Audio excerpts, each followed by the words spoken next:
CEO and sole proprietor of the new Vegas Strip. I oversaw the city's renovations starting from 2274 onward. The three families are my employees. Before the Great War of 2077, I was the founder, president, and CEO of Robco Industries, a vast computer and robotics corporation. You appear to be a computer, not a man. New Vegas. We can discuss in detail at another time.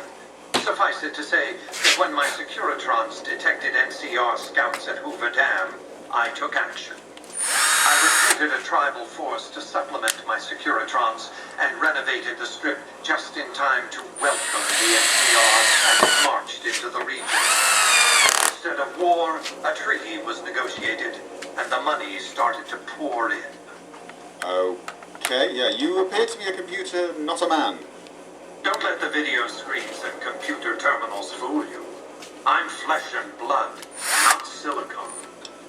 Alright, the lifespan you're claiming is impossible except for pools and supplements. Why do I need medicine skill of 35 to do that? I mean, he set up, what was it, he was there alive before the war, which was 2001.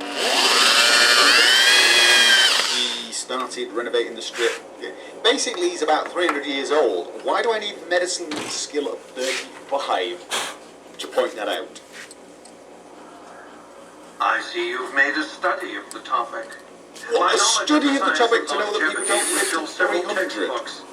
Perhaps after a decade or two of economic reconstruction, I can commercialize these technologies and offer them to others, such as yourself. Okay, that was an offer of or longevity. Okay, interesting. How have you stayed? Let's just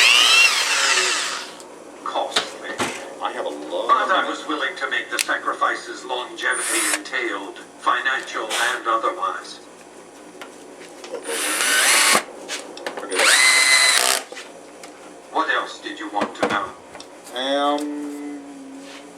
Tell me about the factions vying for New Vegas.